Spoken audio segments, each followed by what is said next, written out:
Bon les amis, on y est 5 jours avant cette première manche du championnat de France de rallycross. On va faire tout le championnat, 8 manches entre mai et octobre en catégorie Division 3 et je suis surexcité. Il va y avoir plein de choses à vous montrer, plein de choses à vous expliquer, ça va être complet. J'espère que vous allez venir voir aussi de vos propres yeux toute l'année. Donc pour les plus aficionados, vous le savez, mais il y a quelques années, il y a 2 ans maintenant, j'ai pu découvrir le rallycross déjà une première fois de l'intérieur. J'ai participé à une manche complète ici même à l'OEAC, dans une autre catégorie, la catégorie Super 1600, dans le team KMS, Meunier Compétition. J'avais trop envie d'essayer. L'OEAC m'a permis de faire cet essai il y a 2 ans. On avait gravi un petit peu tous les échelons en un week-end. Une formation accélérée qui s'est soldée par un podium. Franchement, c'était une aventure folle. C'est une discipline, le rallycross, que je regarde depuis des années en tant que spectateur, parce que c'est une discipline qui, pour moi, rassemble énormément de choses du sport auto, un petit peu de tout. Il y a un peu de grip, un peu de drift, un peu de tout terrain, de la bataille en piste. Et puis c'est hyper spectaculaire visuellement, que ce soit à l'intérieur ou même pour les spectateurs. Voilà, on a terminé cette épopée du drift en compétition. Donc c'était tout naturellement que j'avais très envie de monter un projet de saison complète. Donc on a réfléchi à comment le faire, dans quelle catégorie. Entre ce week-end en Super 700 et aujourd'hui, j'avais eu l'occasion de découvrir une autre catégorie, la Division 3, au l'OEAC Legend Festival, où j'ai pu rouler avec la voiture de Gaëtan Serrazin, une 208, donc Division 3. C'est une nouvelle philosophie puisque en Super 700 on était en traction. Là, c'est de la 4 roues motrices, beaucoup plus agressif, beaucoup plus rapide. On se rapproche de la quintessence du rallycross. Avec cette catégorie D3, on est quand même pas si loin de ce que c'est le rallycross à très haut niveau. Et j'ai pu faire un premier essai la veille du GP, le vendredi. On a fait l'aller-retour entre Le Mans et Dreux. On a pu aller essayer les voitures du team Vision Motorsport à Dreux pendant qu'ils étaient sur une journée test.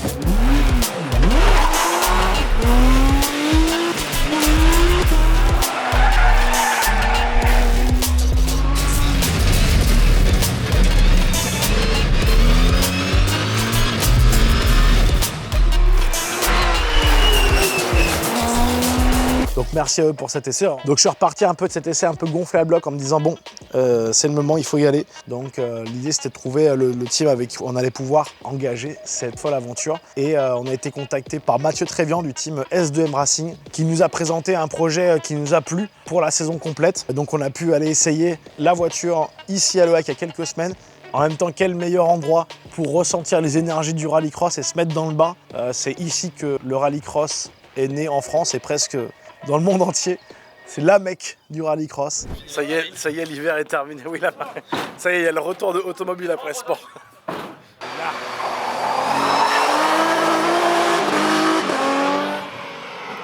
Ça roule, hein? Pour un scooter, ça roule. Hein. Pour un scooter.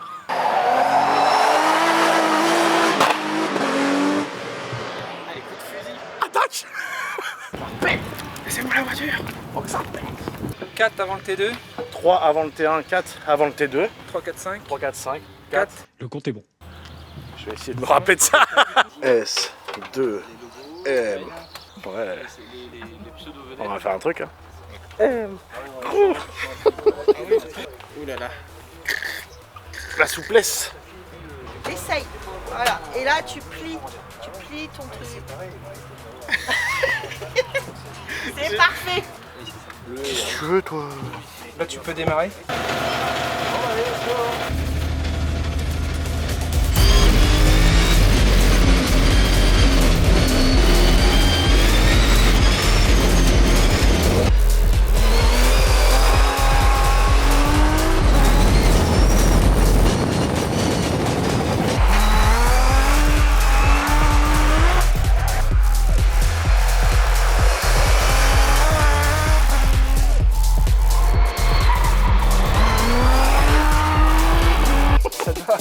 Allez. Oui, c'est bon, t'inquiète, c'était vu d'avance. Avec une voiture neuve. On va faire Wow. des beaux résultats, tu verras. J'en suis certain. Ok, donc là on arrive avec du très très gras alors. Ça devrait aller. C'est sûr ça. Mais oui, je pense qu'on peut dire que cette saison on roulera chez SM2. Chez S2M. Chez S2M. S2M. Allez, super, Ouais. c'est le début de la saison. Je vais pas la refaire, Ça va ça venir. reste comme ça. je pense que c'est le moment d'aller présenter la voiture en détail avec lui. Et bon, on se retrouve avec Mathieu Trévian du team S2M Racing. Bonjour Mathieu. Bonjour Étienne. Bon Mathieu, présente-toi un petit peu ta structure et toi aussi, ça fait combien de temps que tu es dans tout cet univers du rallycross? Alors moi, dans l'univers du rallycross depuis fin des années 90, pilote de division 3 à partir de 2010. Fin des années 2010, j'ai créé S2M Racing. Trop bien, donc en division 3, tu t'y connaîtrais plutôt bien quoi. Ouais. Ça tombe bien parce que j'aimerais bien qu'on réexplique un peu plus en détail quelles sont les subtilités de cette catégorie-là. Il y a un côté un peu mono-châssis quoi. Ouais, alors la spécificité c'est le châssis tube, coque, là c'est une Fiesta mais c'est ça. De la carrosserie qu'on veut, une coque en fibre de verre. Ensuite en moteur c'est 3,5 litres atmosphériques ou l'équivalent avec un turbo avec un coefficient. Et ici ça fait grosso modo 400 chevaux. Et pour un poids de là c'est 1050. Oui, donc c'est un rapport poids-puissance qui commence à être très intéressant. Ah bah oui, oui. On se retrouve en fait dans des temps chrono qui sont assez proches de la catégorie Rennes supercar quoi. Disons que le rapport prix-temps autour, c'est un des meilleurs en fait du plateau. Certainement, ouais. Donc à l'intérieur, c'est une boîte séquentielle. Il y a un frein à main qui est là surtout pour les départs, enfin même que pour les départs. Un limiteur de régime de départ pour éviter de patiner au moment où on lâche la pédale d'embrayage. Ça fait partie des petits réglages qu'on va un petit peu affiner en fonction des conditions de chaque piste. Exactement. Et sinon après c'est relativement simple. Hein. Il y a la radio parce que on sera en permanence relié en radio avec soit Mathieu, soit mon spotter. Mais on va rentrer en détail là-dessus tout à l'heure. Donc là on est parti pour quelques tours d'essai aujourd'hui. Histoire d'être prêt pour aller à l'essai, la première course. Incroyable, j'espère qu'on va faire des belles choses. Ça nous mènera à un bon résultat. Merci Mathieu. C'est vrai, faut qu'on en profite, c'est la seule fois où on peut être très très proche avec une supercar. Fabien Payet.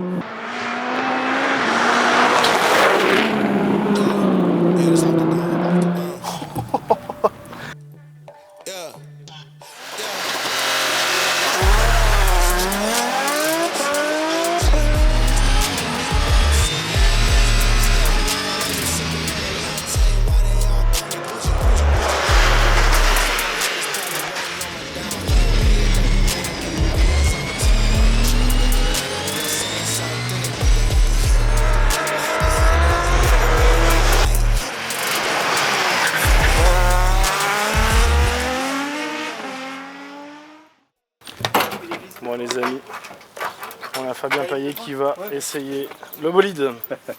Tu fais le championnat complet en supercar cette saison? Ouais, en Euro RX. Ouais. Donc on va avoir une vraie expertise. Allez, on va aller voir ça en bord de piste.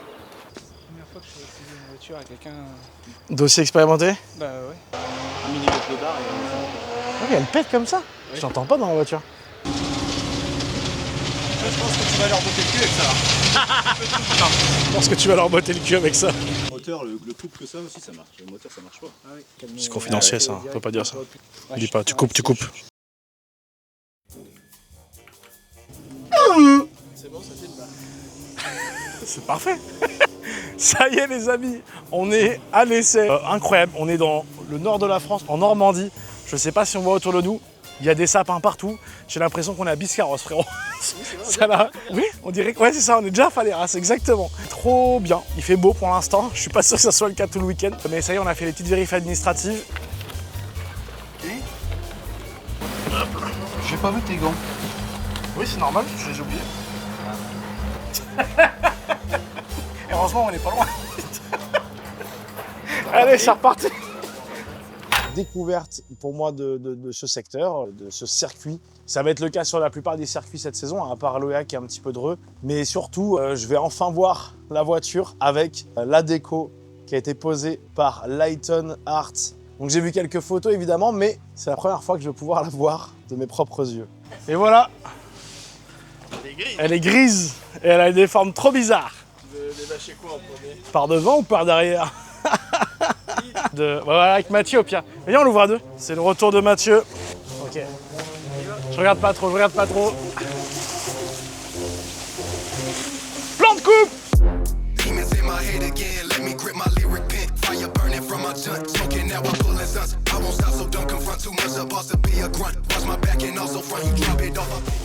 Oh, elle est insane! Oh là là, quel kiff! Ça va bicher sur le terrain. Bon, on est en séance shooting pour la voiture, pour les petites photos de cette saison. On a profité pour placer les lots du concours pour le lancement de Curbs, ma nouvelle marque de vêtements, et aussi pour le lancement de la saison. On vous fait gagner une moto électrique, un truc de fou, un engin de feu. Et on vous fait aussi gagner un week-end en VIP sur le championnat de France de rallycross pour venir vivre de l'intérieur la compétition. Juste régalez-vous. Pour ça, rien de plus simple, rendez-vous sur le site curbs.fr. Vous avez 3 packs à votre disposition. Le premier pack avec le t-shirt noir Curbs Rallycross avec les 3 petits logos derrière qui représentent tout ce que c'est l'essence du RX, l'asphalte, la terre. Vous avez aussi le pack numéro 2 avec la planche de stickers officielle de cette année. Ça vous donne 2 participations. Et avec le pack 3, vous récupérez le t-shirt blanc. Franchement, c'est une pépite, c'est mon préféré. Vous avez le t-shirt noir et la planche de stickers, donc la totale. Et ça vous donne 4 participations, donc 4 fois plus de chances de gagner. Et en plus, ce que je vous ai pas dit, c'est qu'il y a 2 gagnants. 2 motos, 2 week-ends VIP pour 2 personnes. Bon, je sais pas quoi vous dire de plus. Allez juste choper les sables, déjà elles sont trop belles. Et puis pour 2 d'entre vous, vous repartez avec une moto et un week-end VIP en rallycross. Cette année, on a préparé aussi pas mal de choses pour vous, en tout cas au niveau merch. On a essayé de faire un joli shop avec plein de nouveautés, beaucoup plus de choix. On s'est éclaté sur le design. On est parti du visuel de la voiture et on a décliné en plusieurs produits. Évidemment, tous les designs ont été faits en collaboration avec Lighton, enfin en collaboration. On les a payés, mais... Voilà, on travaille dessus depuis des mois. Et là, on rentre vraiment dans le vif du sujet. On a vraiment préparé des jolies pièces. J'en profite, n'hésitez pas à aller vous abonner à la page Instagram de Curbs, @curbs.fr, pour pas louper la suite de cette aventure qui n'en est pas des moindres et qui va aussi un petit peu rythmer cette année pour nous. D'ailleurs, dès ce week-end, à Falleras, à côté de Bordeaux, c'est la 2e manche du championnat de France de rallycross. Je ne sais pas encore ce que j'ai fait comme prestation ce week-end, mais venez voir parce qu'on fera au moins aussi bien, voire mieux. Ce vendredi, c'est aussi l'occasion de faire évidemment le briefing de course avec les équipes du championnat, rencontrer un peu les pilotes, mais aussi d'aller faire un track walk avec Jonathan Paillet, mon spotter. Oui, pour ceux qui connaissent la discipline, j'ai un spotter de choix. Ouais, ça fait des années qu'il roule en rallycross, donc il a vraiment un gros background. C'est cool de passer un petit peu de temps avec Jonathan parce que on se connaît pas encore. Ça va être la personne qui va être dans mon oreille pour pouvoir voir ce qui se passe devant, derrière, au bon moment, parce qu'il y a des tours où il faut vraiment pas faire d'erreur. Vous allez voir, il a un rôle très important. Et là, du coup, notamment pendant le track walk, on fait un petit peu le tour, on fait le repérage. On va aussi observer de plus près le Joker Lap. Alors, qu'est-ce que c'est le Joker Lap? C'est une des particularités propres au rallycross. C'est une partie du tracé qui est plus longue que le tracé de base. Et cette portion, tous les pilotes doivent la prendre au moins une fois pendant leur course. C'est à nous de choisir un petit peu à quel moment il faut la prendre en fonction de notre position sur la piste, de la stratégie de course. Par exemple, si vous pensez que vous êtes plus rapide que le pilote qui est devant vous, l'avantage du Joker, c'est que ça vous permet de vous décaler en stratégie. En fonction des circuits, on va perdre entre 1 et 3 secondes et ça va être au cœur de notre récit toute cette saison. C'est vraiment l'élément, c'est le catalyseur un petit peu du rallycross, ce Joker. J'étais assez étonné de voir cette terre meuble, presque sablonneux en fait, et donc je pense que ça va être assez particulier de rouler là-dedans pour la première fois demain. Bon, trop content, la voiture est belle, normalement elle va vite, en tout cas à l'OEAC ça se passait bien, parce que c'est pas tout d'être stylé, on est là aussi pour faire bien, pour faire des belles courses. Les objectifs de ce week-end, je m'en suis pas fixé à proprement dit, je pense que j'ai le rythme pour rouler le plus longtemps possible, mais le but c'est de prendre les choses étape par étape. Comme je l'ai dit, c'est une nouvelle piste, ça va être d'apprendre le plus vite possible pour pouvoir être dans le rythme quand on se rapproche des phases finales, si on arrive à accéder déjà aux demi-finales. Allez, tout est prêt pour ce premier week-end. Il est temps d'aller se reposer. Début des roulages à 8 h, donc au dodo, et on se retrouve demain. Les amis, si on peut rouler cette année, c'est grâce à pas mal de partenaires, mais aussi et surtout à Oli, qui est notre partenaire majeur de cette saison, une fois de plus. Pour les irréductibles au fond de la classe, ils ne connaissent pas Oli. Oli, c'est des boissons iced tea, énergisantes, hydration, milkshake. Ils ont plusieurs gammes, des boissons en poudre que vous pouvez mélanger avec de l'eau tout simplement. Il y a une gamme très large de produits. D'ailleurs, cette saison, on a décidé de faire des petites fontaines à Oli pour vous faire découvrir des goûts gratuitement évidemment. Comme ça vous permet de tester les produits avant d'utiliser mon QR code. Eh oui. Non mais c'est bon, il y a du montage, mince.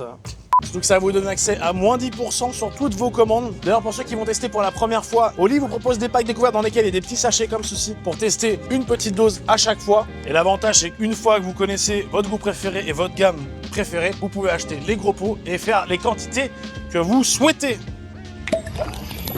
Donc voilà les amis, pour ceux qui veulent découvrir, n'hésitez pas allez découvrir ça sur mon lien. Il y a les packs découvertes pour ceux qui veulent tester toutes les gammes. Et puis pour ceux qui sont déjà clients, ça vous concerne aussi, puisqu'avec mon code promo Etienne, ça vous donne accès à moins 10% sur toutes vos commandes, ou avec le QR code, ou avec mon lien dans la description. Bref, régalez-vous, puisque si vous utilisez mon lien ou mon code, bah, ça me soutient pour les projets. Comme ça, Oli, ils reviennent tous les ans et on fait plein de choses ensemble. Merci à tous ceux qui vont utiliser mon code. Merci évidemment à Oli. On repart en piste dans le vif du sujet. C'est parti.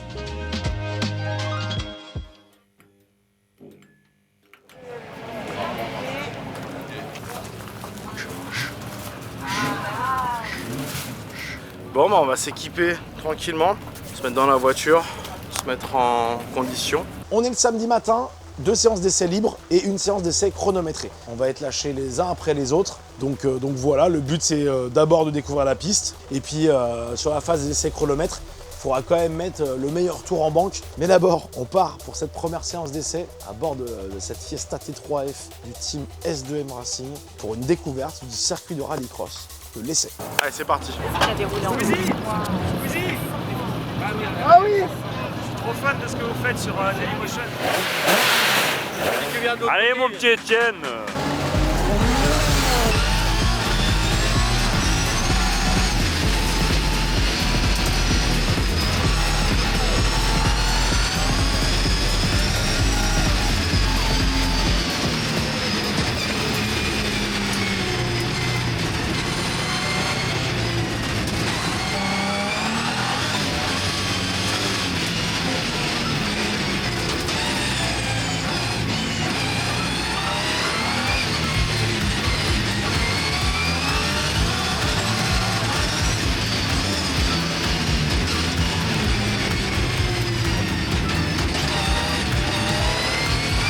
Donc on a plutôt une grande ligne droite.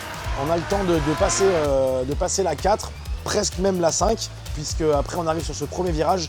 C'est le virage le plus rapide du circuit, donc c'est là qu'il va y avoir beaucoup de temps à gagner ou à perdre en fonction de comment on se sent à l'aise pour arriver au virage numéro 2. Gros freinage, là il va falloir freiner le plus tard possible, où il faut être patient, essayer de retraverser la piste jusqu'au virage numéro 3. Encore un freinage bien appuyé, il faut vraiment rentrer collé au rail. Pour se retrouver face à deux choix, soit pour rester sur la piste et continuer son tour, soit pour aller prendre son joker. Le joker il est tout en terre, c'est de la grosse terre bien meuble, c'est vraiment motocross, c'est très vite perdre du temps à juste mouliner avec les roues. Donc là le but c'est de se ressortir bien droit, faire attention à ne pas taper le muret à droite ou à gauche. Si on prend pas le joker, c'est tout simple, c'est un petit virage à droite. Pour là aussi prendre le saut, et oui effectivement en rallycross, si on a fait une bonne sortie d'ailleurs, ici on décolle les 4 roues. Et à l'atterrissage, il va falloir choisir son point de freinage. C'est l'un des freinages que je trouve le plus dur du circuit, surtout qu'il est très important, puisque c'est un freinage qui arrive sur le dernier virage, et ce virage conditionne la ligne droite. Et voilà, vous avez fait un tour du circuit de rallycross de l'essai. Bon, sur ces 2 premières séances d'essai, ça se passe plutôt bien.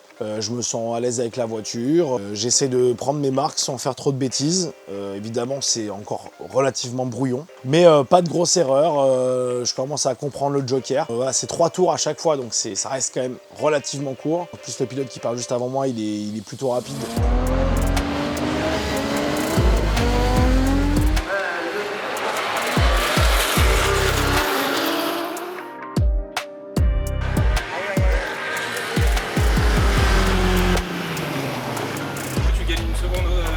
Chaque séance. Ah, ça commence à jouer un peu là. Là, c'était pas pareil là. Là, ça commence à dériver un peu là. Après, je commence un petit peu à me rendre compte de ce à quoi ça va ressembler là. C'est bon ça.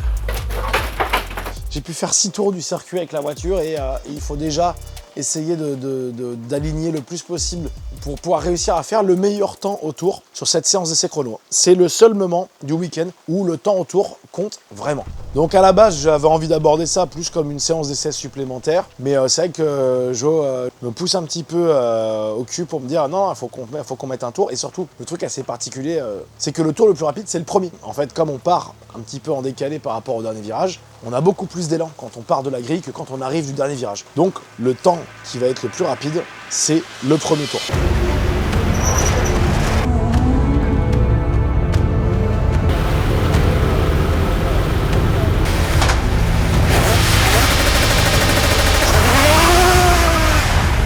Le principe en fait en départ en rallycross, des fois il peut être sur le volant, mais nous par exemple il est sur le frein à main.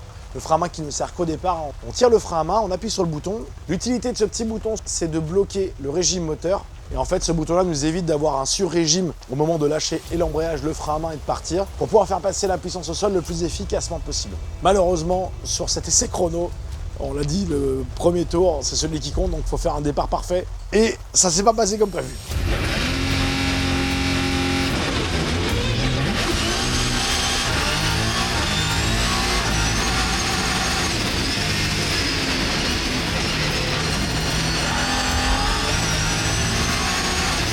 Je pense que j'ai pas mis assez de pédales.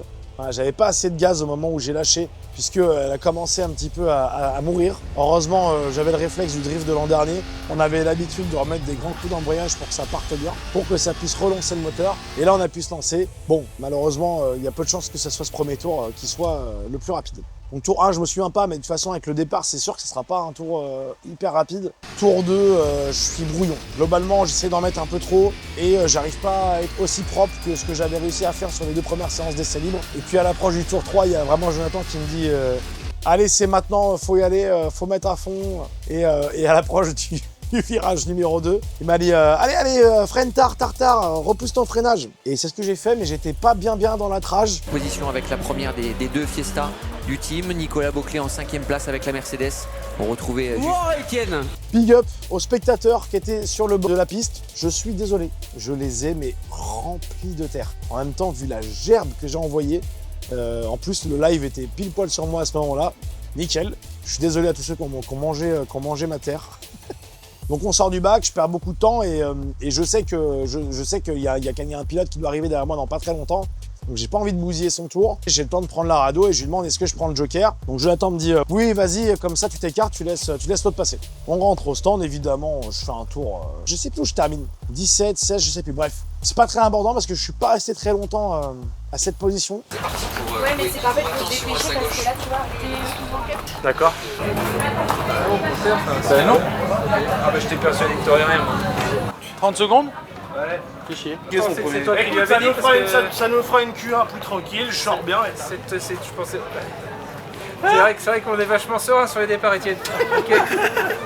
C'est pas gentil ça. Ça y est, Mathieu il se lâche.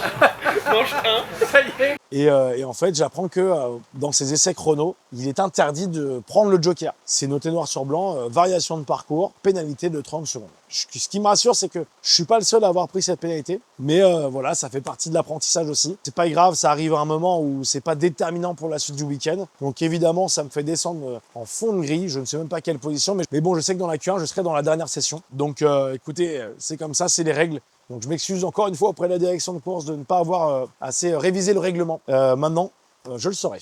Bon, cette matinée du samedi se termine et on va glisser tout doucement vers les qualifications. Et là, on va rentrer vraiment dans la vraie course puisque là, chaque session est primordiale. Tout doit bien se passer. Comment ça se passe? Ce week-end à l'essai, nous étions 24 pilotes. Les essais chrono qu'on a fait en fin de matinée ont déterminé du coup une grille de 1 à 24, ce qui nous permet de définir donc 5 groupes classés en théorie par niveau pour les Q1. Il va y avoir 4 phases de qualification, Q1, Q2, Q3, Q4. Chaque qualification, c'est une course de 4 tours, avec un passage obligatoire par le joker, où on part à 5 sur la même ligne. Et la subtilité, c'est que ce n'est pas la position à la fin de cette course qui va déterminer notre position dans les qualifications, c'est notre temps total des 4 tours. Donc il est important de terminer cette course, de ne pas faire d'erreur, puisque quelque part on est en compétition à distance avec les autres pilotes des qualifications. Et donc à la fin de ces 5 courses de Q1, on a un classement général qui est défini. Ce classement définit un ordre pour la Q2. On repart pour une course de 4 tours qui nous donne un nouveau classement. Et donc ce classement général va évoluer tout au long des qualifications en fonction des différents chronos que chaque pilote fait. Ce qui nous permet de nous retrouver normalement, s'il n'y a pas eu d'accident ou d'incident de piste, de nous retrouver avec des pilotes qui ont notre niveau, en tout cas qui ont notre rythme. Et donc à la fin de la Q4, on a le classement général des qualifications. On récupère les 16 meilleurs pour aller en demi-finale. Mais avant de parler des phases finales, retour à la Q1. Allez, c'est parti. C'est là que ça compte. On va tâcher de s'amuser. Le plaisir amène à la performance. Oh, c'est une belle phrase ça. Bon, bienvenue en rallycross. Il pleut. C'est-à-dire que tout ce qu'on a appris depuis ce matin avec les essais, on balaye tout puisque là c'est parti pour une qualif avec des pneus terre. mais du coup j'ai toujours pas roulé avec, ça va être la première fois. Et dans ces conditions-là, c'est la première fois que je roule en 4 roues motrices, en tout cas avec le D3. Mathieu me briefe sur la procédure de départ, parce que évidemment il va falloir que je l'ajuste un petit peu par rapport au départ que j'ai pu faire sur le sec. Donc il faut essayer d'être plus patient, plus méticuleux pour que, encore une fois, toute la puissance passe au sol et qu'on patine le moins possible. Puisqu'à la régulière, je me retrouvais plutôt dans la première partie du tableau, donc il faut juste que je fasse un bon départ et après on devrait être tranquille. Donc c'est parti pour ce premier départ, premier d'une longue série toute cette année. Premier départ en peloton, premier départ en grille avec tout le monde. Je me mets en place, concentré sur la procédure de départ, tout bien faire, les yeux rivés sur les feux. Le principe n'est pas compliqué. Quand les feux passent au vert, tu sais que c'est le moment de partir.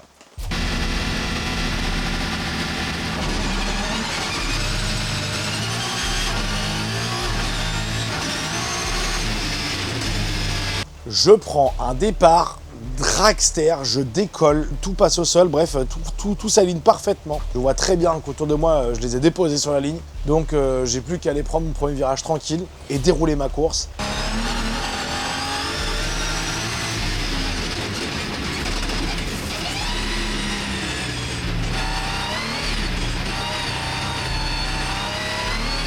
Puis malheureusement, en fait, très rapidement, la direction de course agite le drapeau rouge, sans savoir trop pourquoi dans l'instant. Donc on attend, on rentre dans la zone d'attente et on patiente avant de pouvoir repartir en grille. Il se passe énormément de temps à ce moment-là, puisqu'en fait c'était un problème technique au niveau de la grille de départ. Le système qui permet justement de mesurer les faux départs avait une panne. Comme il y avait un risque de non-détection d'un faux départ, ils ont préféré mettre un drapeau rouge, réparer le système et nous remettre en grille pour ce deuxième départ. Donc c'est reparti, on m'a gâché mon premier départ en course, je ne suis pas content, donc ça va chier. Préviens tout le monde, messieurs, regardez au loin la mention, les voyants orange vont s'effacer au profit du vert. Deuxième départ, je pars beaucoup moins bien, je sors pas du tout premier des premiers mètres, donc c'est pas grave, on se rabat juste derrière le premier. On prend le premier virage et drapeau rouge. D'ailleurs, j'ai failli exploser l'Apollo qui était devant moi. Quand il a vu le drapeau rouge, il a tout de suite coupé. Mais encore un drapeau rouge. Et là, ce coup-ci, justement, c'est un faux départ. Part à ma gauche, le pilote, je me souviens plus qui c'était, mais il a un petit peu relâché trop tôt. Mais bon, troisième départ de cette Q1. Est-ce que ça va démarrer enfin un jour? Mais bon, c'est pas grave, on se déconcentre pas. Et on repart pour un troisième départ. Je me dis, mais c'est pas possible, c'est vraiment... c'est du bizutage, là, à ce niveau, en fait.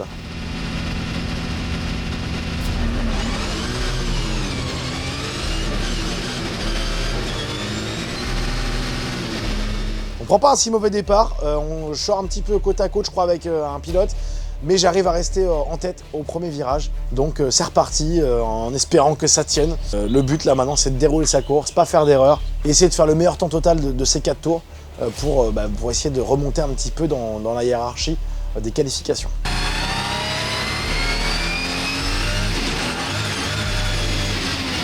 Malheureusement, à la mi-course, il y a eu un gros contact avec 2 pilotes derrière moi. Et en fait, on s'est retrouvé à faire 2 tours avec un double drapeau jaune dans le dernier secteur.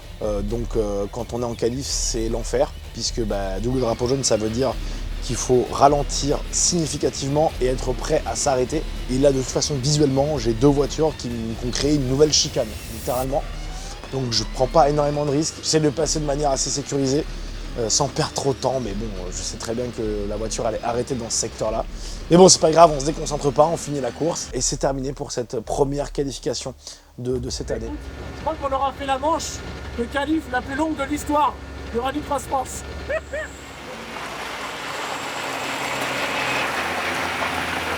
C'est des dangers publics, mais t'es trop fort. Ah ouais, mais sauf qu'en fait, on a perdu à mort de temps du coup. Ah bah oui, attends, En tant qualif, il est naze. Surtout que, tu sais, moi je vois un double drapeau jaune.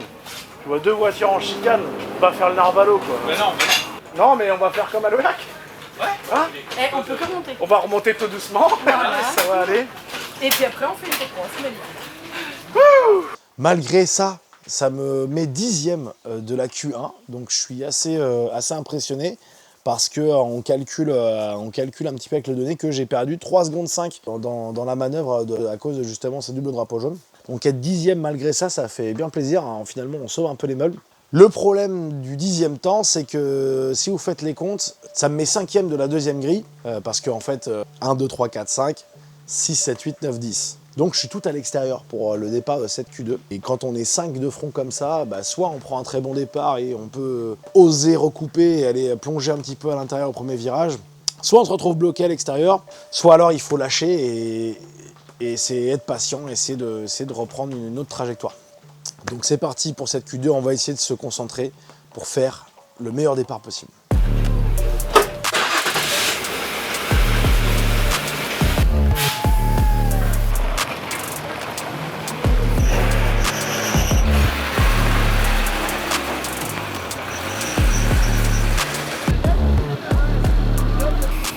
Là, ça va pousser là. Attention, il est chaud bouillant notre petit Étienne. Il y a la pire place. C'est dans la tête. La pire place, c'est quand t'es pas dans le siège. Là, il a la meilleure place. Ça pousse.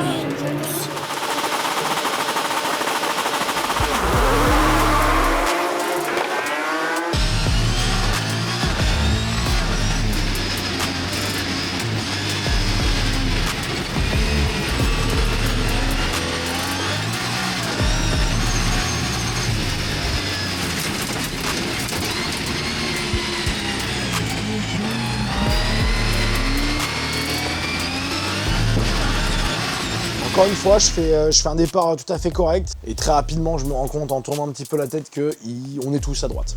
Voilà, on n'a pas bougé, donc en fait, c'est impossible de prendre le virage à 5 tout gentiment comme ça.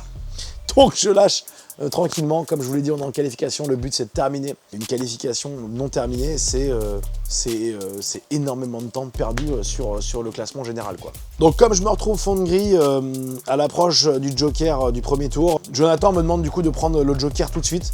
Comme ça au moins on repart avec une vision claire, pas de pilote devant. Et le but c'est de remonter le plus possible sur les 4 tours pour dépasser un d'éventuels pilotes au moment où eux prendront leur joker.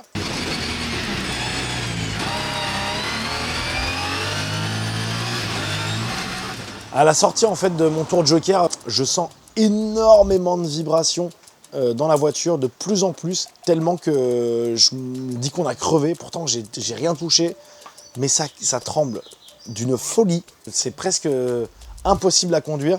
J'essaie de ne pas me déconcentrer, mais j'ai le mauvais réflexe de prendre la radio pour le dire à Joe, alors qu'on s'en fout. Peut-être que, je sais pas, je voulais peut-être qu'il me confirme qu'on avait une roue en moins ou qu'on avait d'échappé, mais je vous jure, la sensation était indescriptible. Mais ça roule, donc je m'arrête pas, mais forcément, sur un tour et demi, je suis pas du tout dans mon truc.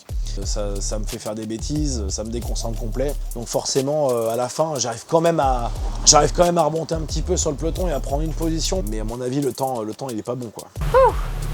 C'était mouvementé. Mais c'était spécial encore, c'était encore différent là. Encore d'autres conditions. Et puis j'étais perturbé. La caisse, elle tremblait. Mais non, mais ça tremblait, mec. J'ai cru que j'avais perdu une roue. Et en fait, l'explication est beaucoup plus simple que ça. Quand j'ai pris mon joker, j'ai planté un peu la roue arrière gauche dans la terre et elle s'est remplie en fait de terre. Donc évidemment, quand on met du poids comme ça, de la terre dans une roue et qu'on la fait tourner très vite, ça tremble dans tous les sens. Et bien là, c'est la même chose. Mais voilà, sur une roue de voiture. C'était effrayant, mais c'était rien de grave.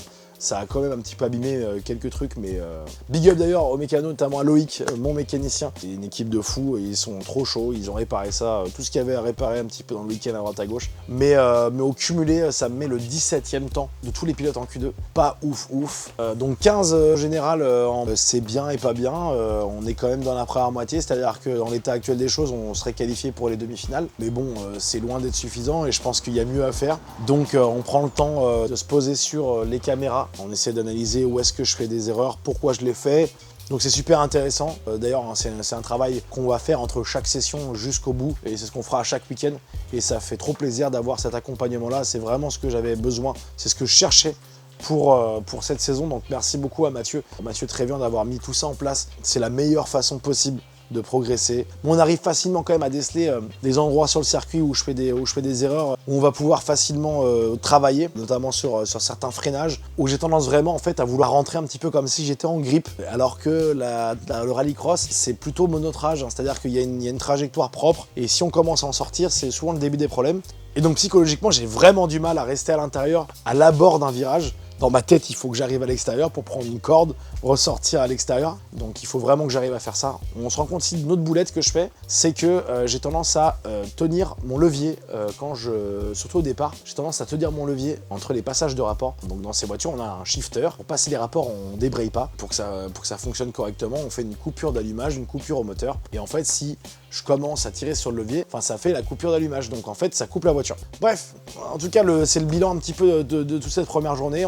Donc le but, c'est de prendre du recul, d'assimiler tout ça pour essayer de revenir demain matin la plus propre et plus rapide, parce qu'il nous reste 2 phases de qualification. Et évidemment, on veut être le mieux classé pour se retrouver dans les demi-finales, quoi. On va se faire un petit shooting encore pour le concours jusqu'au 14 juin. Dans la vidéo, il y a 40 reminders. Vous voulez gagner ce super véhicule? Vous pouvez jouer jusqu'au 14 juin sur le site ferme.fr. Exactement. Combien de packs? 3 packs. Oh, regardez-moi ce t-shirt. Disponible uniquement dans le 3e pack. T'en prends un, toi, ou pas? Oui, moi je veux gagner la voiture. C'est pas dans le concours, mais...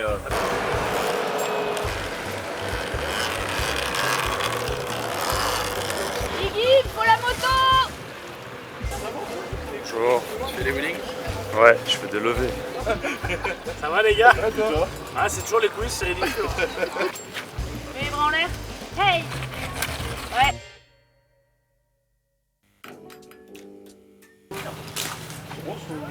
Ah bah ouais.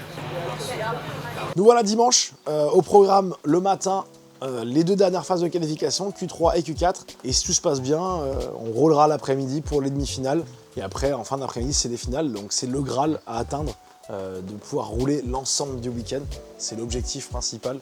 Mais bon, on l'a dit, étape par étape. Donc d'abord, on se prépare mentalement pour aller faire cette Q3.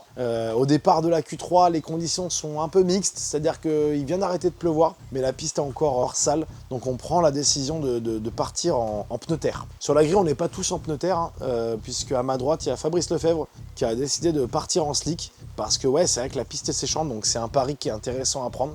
Moi, dans ma position, la question ne se posait pas, je préférais être sécure et garder les terres pour avoir plus de feeling. Le départ va être compliqué face au pneu slick, donc il faut être quand même le mieux possible et perdre le moins de temps possible dès le départ.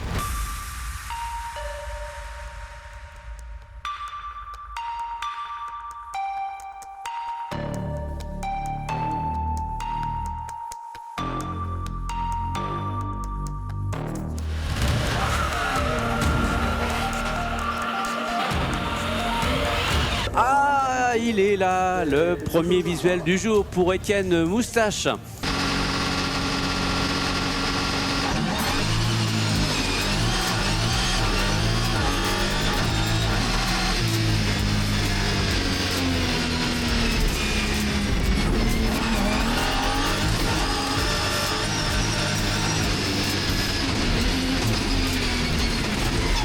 Je fais un départ un peu bizarre.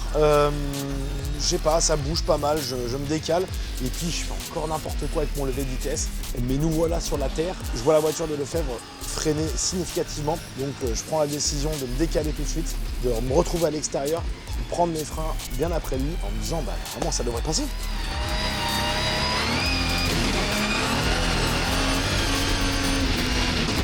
Et oui, effectivement, hein, les pneus slick étaient quand même beaucoup trop tricky pour freiner sur la terre. Donc ça y est, on est en tête de cette Q3, ça fait plaisir, il n'y a plus qu'à dérouler. Bon, et si tout se passe bien, on devrait faire un temps pas trop dégueu.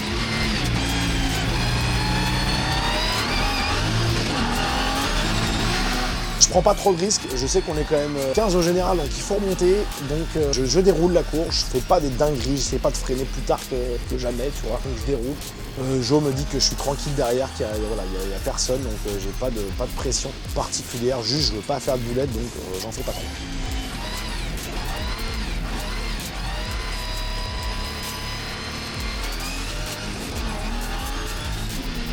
En fait, il y a vraiment juste un endroit où je galère vraiment, c'est le freinage du dernier virage. Je sens que j'ai l'impression que j'arrive trop vite à chaque fois.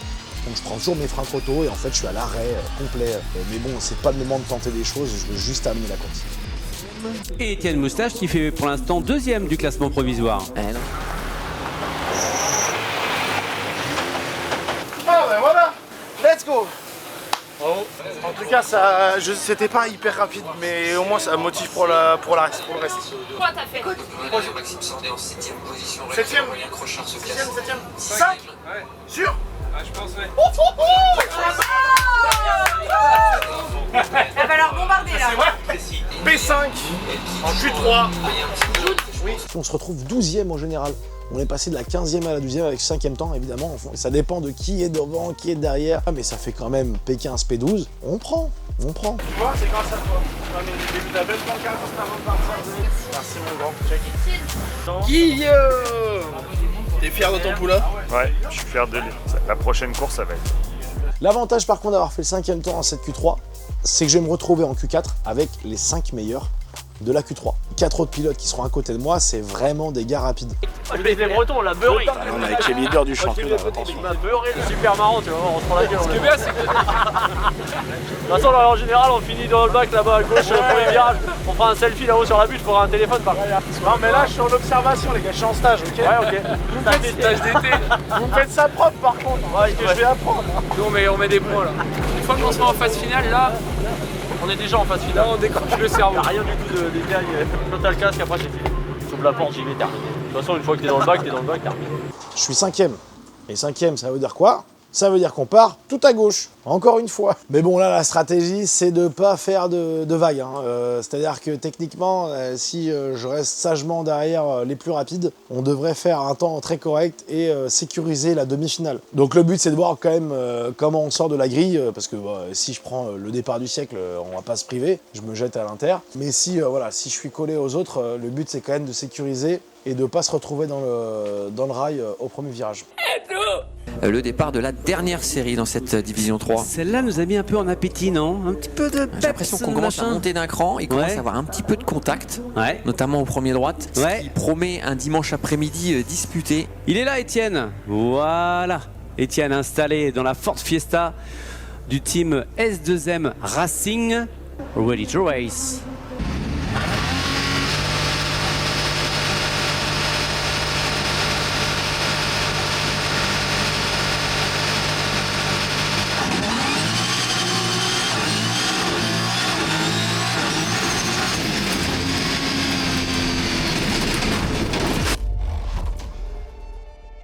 J'ai pas bien revu les caméras embarquées à l'heure actuelle, mais de souvenir, j'ai pris un vol.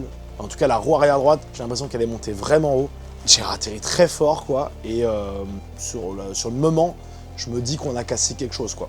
Donc en fait, on était 3 de front pour ce premier virage. Et à l'intérieur, tout s'est pas passé comme prévu. Bref, ça a dû s'élargir un petit peu sur Nicolas, qui s'est élargi sur moi. Et donc, je suis monté vraiment sur sa roue avec ma roue. C'est pour ça en fait que j'ai décollé aussi fort. Mais j'arrive à reprendre mes esprits tout de suite, à remettre les gaz et j'ai la sensation que la voiture tient.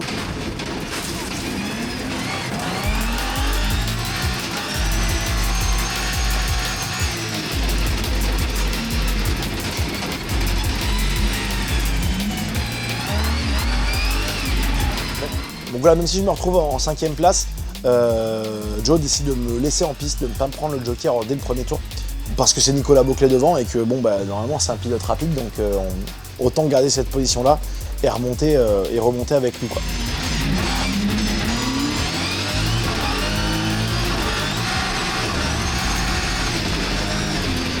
Il y a vraiment des phases sur le tracé où j'arrive à le remonter hyper facilement et d'autres où il me met une pilule monumentale. Donc j'essaie de rester pas trop loin parce que c'est l'objectif qu'on s'est fixé pour essayer de faire le temps le plus rapide dans cette Q4. Et normalement, si on est le plus proche des pilotes rapides, on fait un temps qui est pas trop lent. Ça, c'est une citation qu'il faut noter. Un gros sac derrière pour Étienne Moustache, mais bien calé dans le pare-choc arrière de la Mercedes. Il est revenu même, Étienne Moustache, il est revenu avec la Ford Fiesta. Finalement, il prend son joker au 2e tour et comme je suis à son cul, on décide de ne pas rentrer en joker en même temps que lui, de décaler la stratégie et d'essayer de remonter les autres.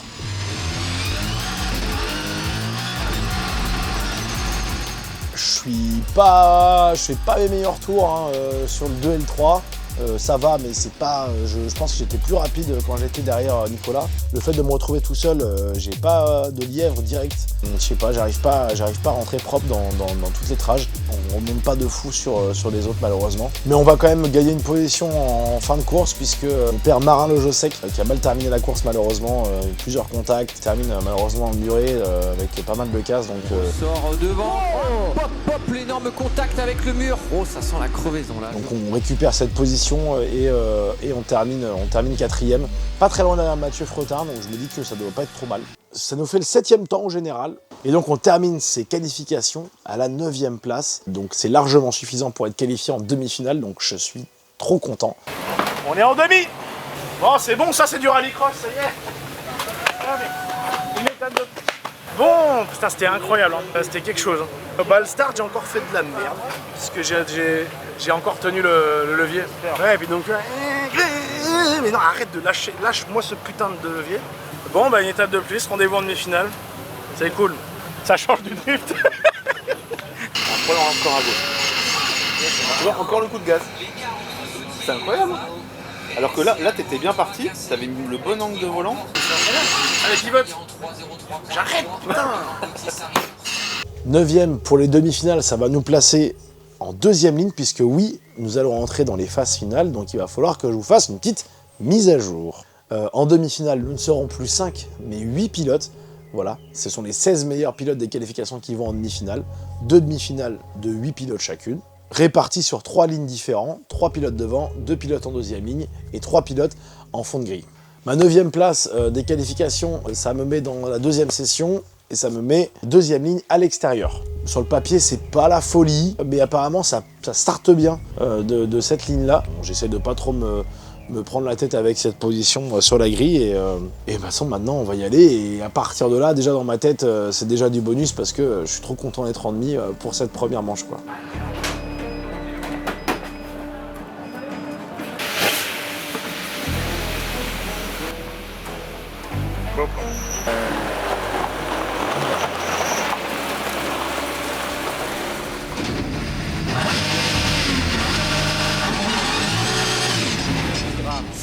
Oh, oui, quand tu regardes les voitures et les pilotes, tu te dis oh lolo, quel level dans cette demi.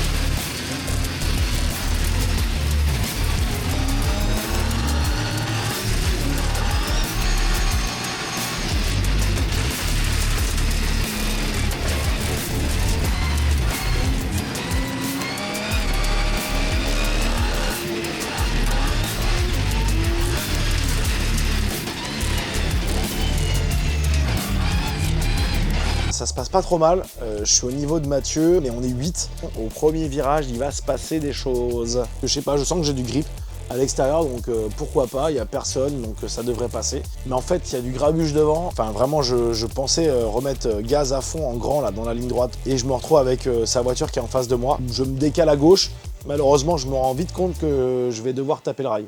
Je prends un bon choc quand même à l'arrière gauche. Je sais que je tape pas droit. Il doit y avoir du jeu quelque part, quoi. Mais bon, je me déconcentre pas. Je reste tout de suite dans ma course et on attaque ce virage 2 avec tout le monde. Là, c'est galvanisant. Il se passe plein de trucs. J'arrive à rester à l'extérieur de Lorenzo Delaunay et du coup, ça me permet de bien me placer pour le virage 3, d'être à l'intérieur et de peut-être prendre une position à ce moment-là. Et là, Joe, en fait, il a vu qu'il y avait déjà peut-être potentiellement de la casse sur le devant. Je suis tout à l'inter contre le rail. Il me dit tout de suite, tu fonces dans le joker si personne n'y va. Je sors du virage 3, je vois que personne n'y va. 3, donc je fonce tout de suite dans le joker, je m'applique, je prends un bon joker, je ressors bien droit, on passe tout au sol. 2, 3, 4. Ça y est, j'ai pris mon joker. Maintenant, j'ai plus qu'à rouler, essayer de recoller les autres et pourquoi pas prendre quelques positions.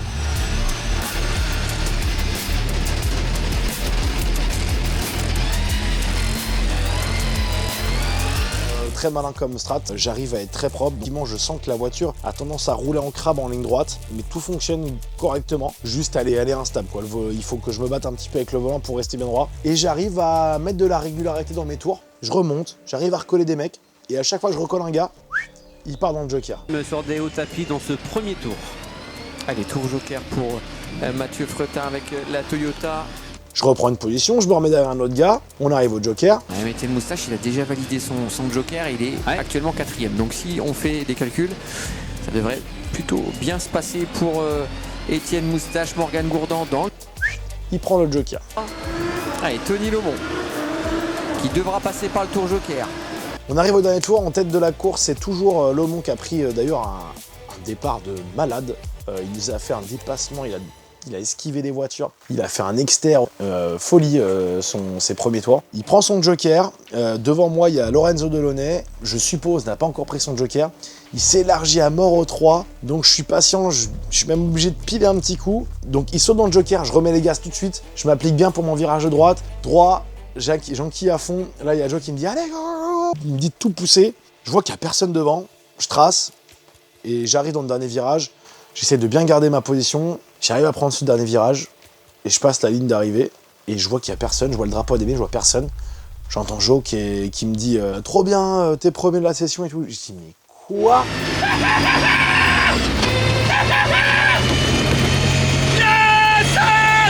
Oh la remontada.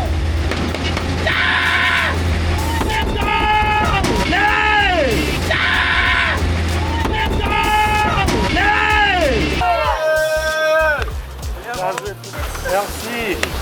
On est en finale, mon gars. Arrête de filmer les gens qui pleurent, Max.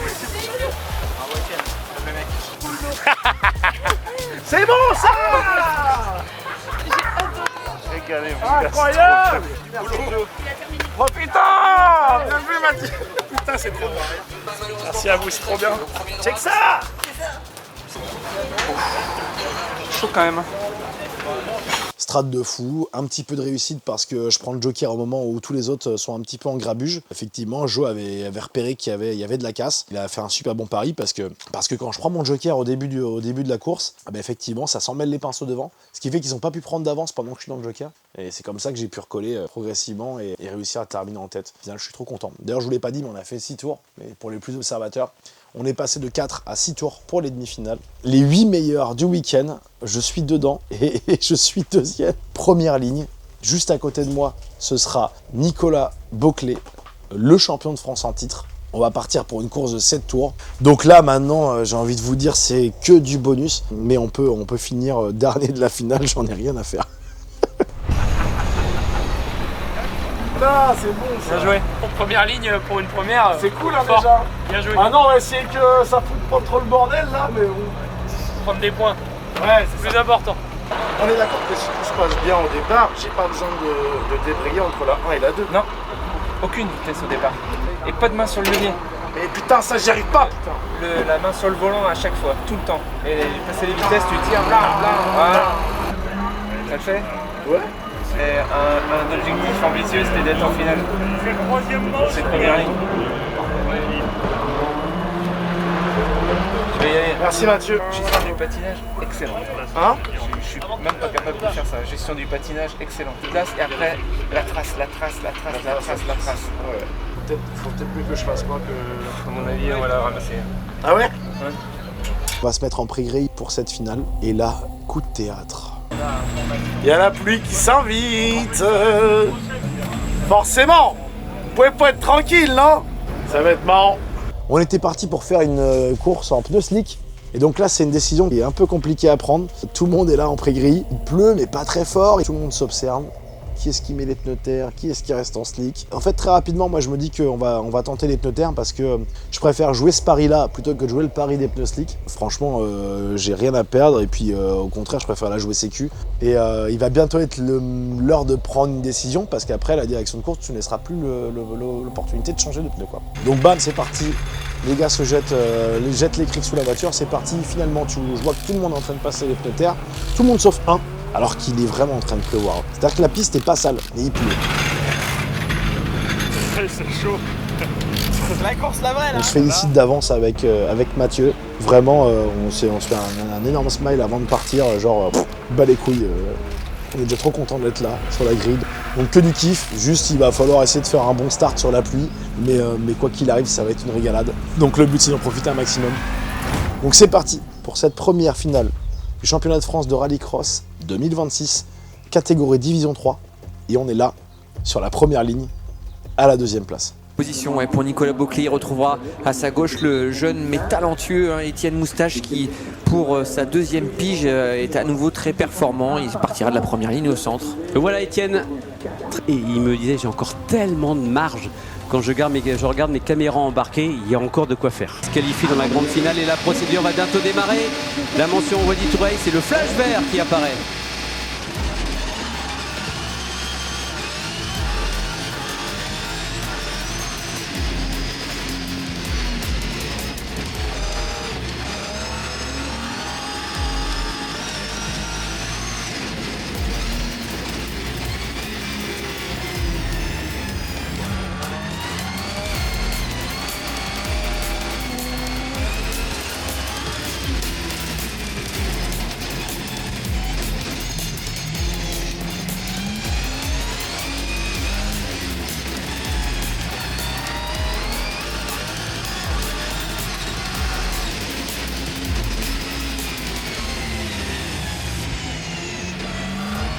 Je prends un bon start, vraiment je décolle comme il fallait, trop cool. Donc je me retrouve côte à côte avec Nicolas Boclet à l'extérieur au premier virage. Je reste là, je reste à son contact. Je me dis qu'on peut aller se mettre à l'extérieur, il y a de la place. Et je me dis que je vais tenter l'extérieur quand même au virage numéro 2.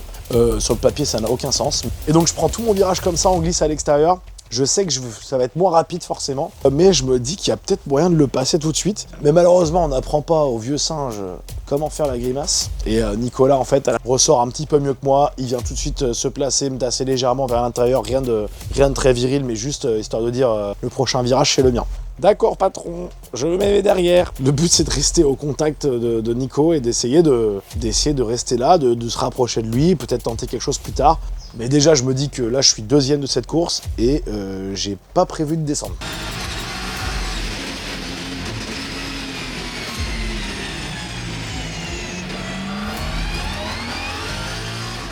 Pendant ce temps-là, Mathieu Fretin, qui a un gros rythme, décide de prendre son joker tout de suite, dès le premier tour, donc de se décaler par rapport à nous. Donc ça va bien, j'ai un bon rythme, donc Joe décide de me laisser en piste pour ce deuxième tour. Allez, c'est bien mouillé, je pense que les pneus terre vont pas trop mal dans ces conditions.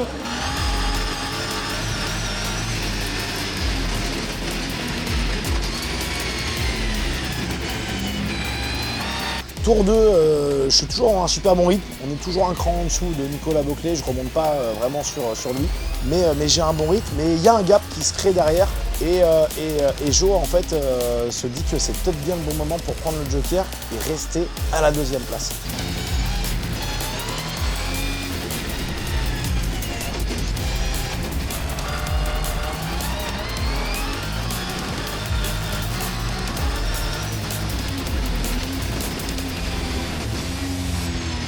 Eh ben, il a été bon le Jonathan parce que effectivement je ressors pile poil devant Mathieu Fretin. Je ne savais pas trop à ce moment-là.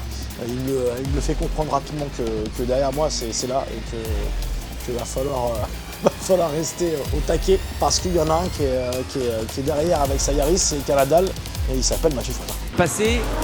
Mathieu Fretin qui se fait très menaçant sur la Fiesta d'Étienne Moustache. Mathieu Fretin peut-être se positionne à l'intérieur de la Ford Fiesta. Attention le premier droite, attention il est capable d'aller faire les freins. Non, Étienne Moustache qui réussit à prendre quand même sa trajectoire et garder l'ascendant sur le pilote Toyota. Ah, le célèbre youtubeur qui fait le job dans cette finale à bagarre avec justement Mathieu Fretin qui était sur le podium final de la saison 2025 dans cette division 3. Il est en train de nous refaire le coup de l'OEAC 2024, Étienne Moustache. Une pige, un podium. Dans des conditions similaires tout à fait. À ce moment-là, je suis vraiment focus dans ma course.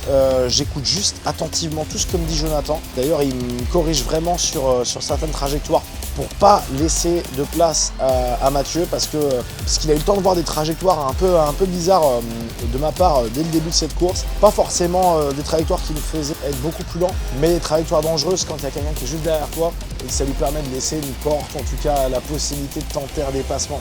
Donc en fait, il me corrige vraiment méticuleusement. Il dit de fermer les portes au bon moment, il me le répète parce que j'ai bien compris que là, derrière, Mathieu il va rien lâcher. Qui va être à mon cul jusqu'à la fin de la course et que j'ai qu'une mission, c'est garder cette deuxième place. Les tours s'enchaînent, se ressemblent, mais moi ça me va très bien. Tant que lui il passe pas, je suis bien, je me sens à l'aise dans la voiture. Joe est calme à la radio. C'est vraiment en revoyant les images que je me suis rendu compte à quel point Mathieu était à mes fesses et qu'il me mettait une pression de fou. Toujours la bagarre. Fretin, Junot, Fretin. Il se décale, je pense qu'il se montre à droite, à gauche. Mathieu Fretin, il met une pression énorme sur les épaules d'Étienne Moustache. Ouais, de toute façon, les seules consignes dans ce dernier tour de Jonathan, c'est colle le rail, ferme la porte, reste à droite, reste à gauche, colle. Ressort bien droit, laisse-lui aucune place. Et on prend ce dernier virage et je vois le drapeau à damier, Godas en grand.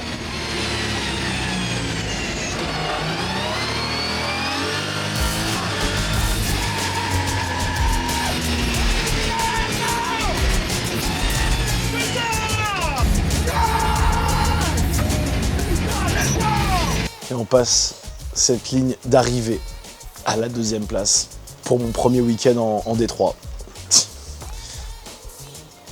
Je suis trop content parce qu'on s'est arraché le cul quand même depuis ces derniers mois pour que tout fonctionne correctement. On ne peut pas mieux se récompenser que ce soit nos équipes du côté de Curbs, mais aussi récompenser toutes les équipes de S2M. Terminer sur la boîte dès la première manche avec une voiture qui vient de sortir. C'est la folie. C'est la folie. Merci à lui. Papa, il est au contrôle. Et tout ça pour lui faire une super pièce. C'est bon ça? Ouais, trop bien. Inespéré. C'est largement au-delà des objectifs. Largement. Bravo.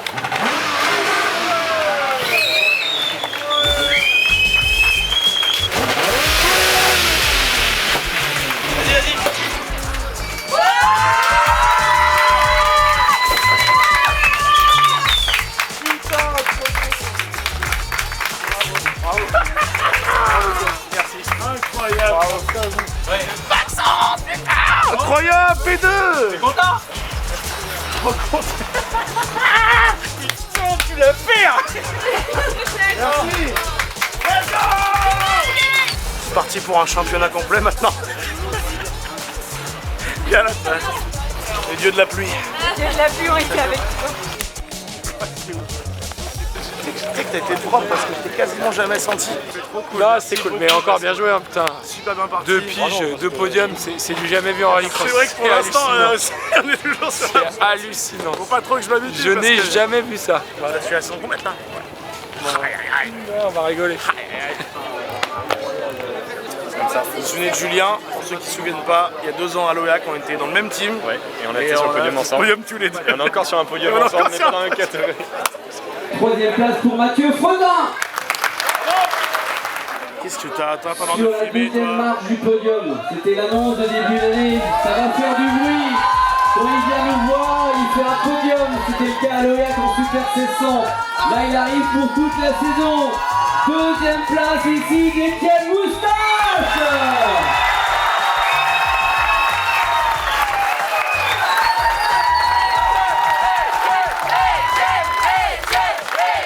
En fait non, amis public, je crois que vous n'avez pas compris, à Étienne non plus. C'est la 2e place d'Étienne Moustache. Victoire de Nicolas Bouclé.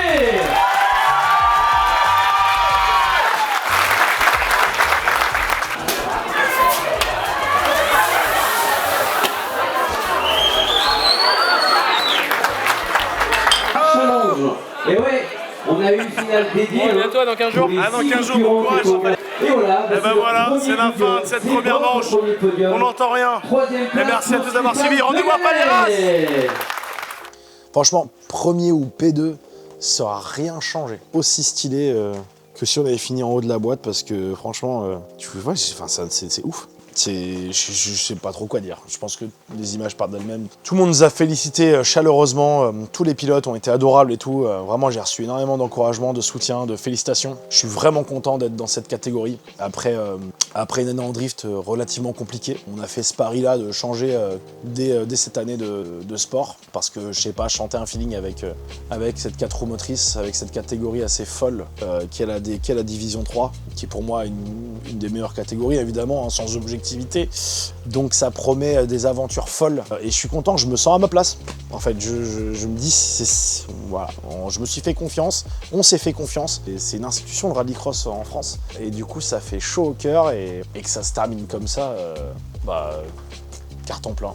Le contrat est rempli à 200%. Donc merci évidemment à toute l'organisation du rallycross, au team S2M Racing, à tous les bénévoles aussi qui nous ont accueillis, qui se sont occupés de nous ce week-end, qui nous ont mis dans les meilleures conditions. Merci beaucoup à Jonathan, j'espère qu'on va continuer dans cette lancée-là. Merci à tous ceux qui sont venus nous filer un coup de main aussi au shop. Merci à ma loulou, à ma chérie d'amour qui bosse à fond depuis des mois pour que le shop sorte de terre et cette gueule-là, cette exigence-là. Voilà, on est trop content de vous sortir tout ça. Merci évidemment aux partenaires qui nous ont permis de tout mettre en place, de se lancer plus sereinement dans cette saison. Merci à Oli qui sponsorise en plus en particulier cette vidéo, qui est le sponsor majeur de cette saison. On va vous en parler un petit peu tout au long de cette saison, vous expliquer qui est qui, même s'il y en a certains que vous connaissez déjà. Et voilà, merci beaucoup à vous de suivre cette aventure. C'est le moment de vous abonner, voilà, voilà, vous venez de vivre le début d'une aventure. Si vous voulez suivre le reste avec nous, c'est le premier geste. N'hésitez pas à mettre voilà, un petit like sur la vidéo, à commenter, à nous donner un petit peu vos impressions sur tout ça. J'espère aussi vous voir nombreux au bord des pistes de rallycross. Putain, quel kiff de voir les drapeaux sur le bord de piste, c'est une nouveauté, mais je sais pas, ça fait vraiment quelque chose de voir les drapeaux à l'effigie du team. J'ai trop envie qu'on se rencontre, qu'on discute de tout ça. Donc je compte sur vous aussi pour venir. Toutes les dates sont sur les réseaux du Rallycross France, donc vous ne pouvez pas louper.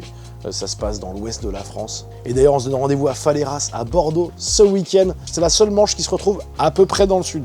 Je veux pas vous froisser, mais Bordeaux, c'est un peu le sud quand même. Donc on se donne rendez-vous pour la suite. Merci encore une fois à tous ceux qui seront encore là sur la vidéo. Je vous fais des gros bisous. On se dit à la prochaine. C'était Étienne Moustache. Tchuss!